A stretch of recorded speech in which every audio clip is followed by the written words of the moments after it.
All right, hey guys, OFD checking in here, and it's been a little bit of time here that I've had the Seiko SBDY087, this limited edition mini turtle, and it's been a great watch. I've worn it for a little over a week. I actually traveled this week. This was one of the watches I took, and it ended up being the watch that I pretty much wore the whole time. You can even see I've got a little sweat marks and whatnot on the strap because I wore it really a whole lot. The watch is a ton of fun, and there's so many different things I like about this watch. Like I said in the beginning, when this watch came out, the Mini Turtles, it just did not impress me. Something about it, maybe it was just too far off from the original Turtles as far as the looks go with the 3 o'clock crown, the changes to the indices and whatnot. For some reason, it just didn't capture me. But like I said, I was strolling through Nomon watches the other day, and I found this one, and I kind of fell in love with it. I don't know if it's this blackout look or what it is, but I really, really enjoy the watch. So first things first, I want to get into the specifications, the size of the watch, and then I'll talk a little bit more about things I like. Also, I want to show you guys down here in the background, I do have a Uncle Seiko strap we'll throw on the watch towards the end of the video, so stick around for that. That is one of their new Irizumi tattoo straps with the black hardware on it, so it's going to look really cool on this watch. But let's talk specifications on this watch. So I'm sure you guys know about this watch, the sizes, but it comes in what I measure at 42.5 from side to side, so real good size there on the watch. And what's great about it is you only measure like 42.8 from lug to lug. So the watch is very symmetrical on the wrist. It's a very round little watch on the wrist. The only thing really protruding is the 3 o'clock crown.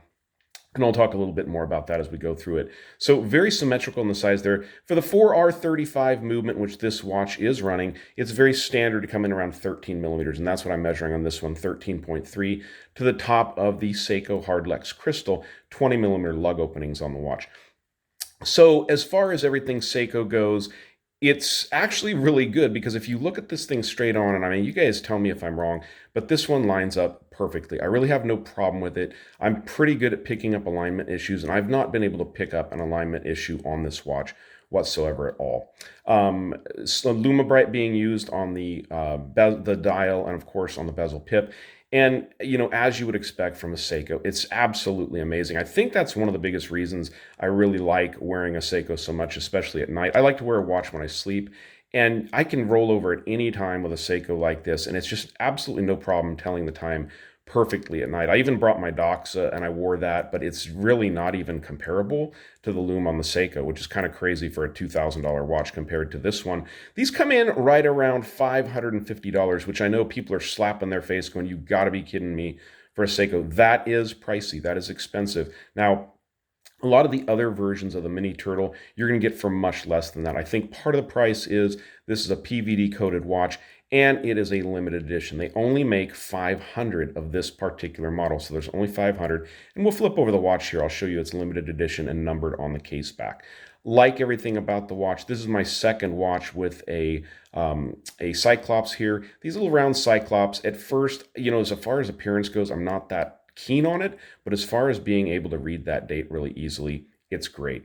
So the 4R35 movement, it's a 23 jewel movement from Seiko. It came around in 2001, so we're going on 12 years with this movement. And in all the new renditions, I have to admit, this watch is running spectacular. I set this watch when I did receive it, which I think was about 9 or 10 days ago, and I just checked it this morning. I haven't worn it for about a day. I took it off yesterday afternoon, and it's running 1 second fast, 1.5 second fast. So I have no complaints about that. One of the things I've always noticed with Seikos, especially these 4R35s, and even my 7S26 movements, is Seikos run best if you keep them on your wrist. And most people buy a watch and just keep wearing it. And I notice with my Seiko watches, if I wear it, the more I wear them, the more accuracy the watch actually has. So the strap on the watch is this typical new, really soft style, almost silicone style rubber from Seiko. Very nicely done. Has the Seiko Tsunami down here on the end. Blackout hardware, PVD hardware, just like the case on the watch. The case, like I said, it's all stainless steel, of course, but it is a PVD case. You can see the nice Seiko polishing on the bottom here, and then brushing along the top of the case. Looks really, really nice. The bezel itself, 120 click bezel, in typical Seiko style. Some people don't like the feel of a Seiko bezel. You know, it's a little chunky. It feels a little, I don't want to say sloppy, it's just a different feel than a lot of other watches that have that real sharp, snappy click to them. But really, really nice watch. I like pretty much everything about it. Flip it over here and show you guys the case back. And on the case back, you guys can see, I haven't taken the sticker off, and I kind of actually want to leave it on there to keep this limited edition case back from getting scratched up, but you can see all the things you'd expect. These are made in Japan watches. It's on the case back as well as the dial.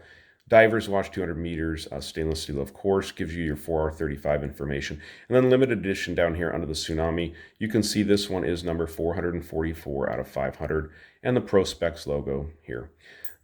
Really quickly show you guys here on the dial. You can see the Made in Japan down there on the dial. Your movement information also. Clean dial layout actually on this watch. Heavily applied Lume Bright. We'll do a Lume shot at the end, so stick around for that. But let's go ahead and throw this one on my 7-inch wrist, see what it looks like. Then we'll throw it on the Uncle Seiko, that tattoo strap before we go out, and then stick around for the Lume shot at the very end. All right, and so here's the watch on my 7-inch wrist. Size fits me absolutely perfectly. One of the things I wanted to note to you guys is that 3 o'clock crown. It never bothered me. I was driving quite a bit. I travel a lot in California, and after a while I had my hand on the steering wheel and I was kind of bending my hand like this, and the crown was actually bothering me.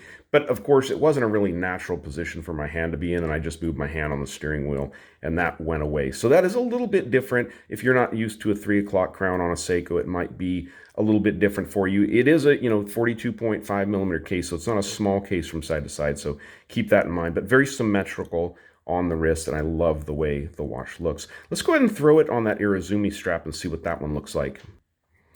All right, so here we go. I put this on here, and this is a cool looking strap. They offer these in a number of different colors over there at the Uncle Seiko website. Off the top of my head, I cannot remember the price on these, but I like it's got the old school straight, the flex points there, like the older Seiko straps. I really like the way that looks. It's got a Seiko, old school Seiko style keeper, but really drilled out for ventilation and whatnot. This one has the PVD style buckle. This is not a polished one, but it still matches the case just fine because you have the brushing on the top there, but looks really, really nice. It's not as, it's very flexible. It's not as thick, and it's not as, I guess, soft feeling as the factory Seiko strap, but size-wise and everything like that, it looks very similar. It's going to come in about the same. Looks like the holes are pretty much the same spaces. It looks like you're actually getting some more spacing here on the Uncle Seiko, which is always nice to have that, but looks good. Let's go ahead and throw it on my wrist here real quick. So doing this on camera is always a little risky, but I can get this done, no problem. So show you what it looks like on the wrist. So cool looking strap. I like the tattoo style they're calling it here on the watch. That's really cool. And it looks great. It looks really, really good on this watch. So probably going to leave it on here for a little bit, but let's dim the lights and check out the Lume on this awesome watch here. All right, well, that's just from shutting down the lights, and I actually have lights coming in through my back window, so that's kind of funny. I don't even really need to hit it with the light to show you guys, but just give it a little bit more. Pretty wild. Super, super Lume on this watch. Like I said, I wore this to bed pretty much every night last week because of the fact that the Lume was so super bright on it. You gotta love it. Typical Seiko Lume, exactly what you'd expect. Have you guys ever bought a Uncle Seiko strap? Check this out. They send you a sticker, and the sticker has Lume on it. That's pretty cool. So, all right, guys, this has been a full review of the SBDC Y087 and the Seiko, or the Uncle Seiko Irizumi strap we threw on there. So pretty cool. All right, guys, you like the video, give me a thumbs up down there at the bottom. And if you've not subscribed to the OFD channel yet, please do. Please do. All right, thanks, guys.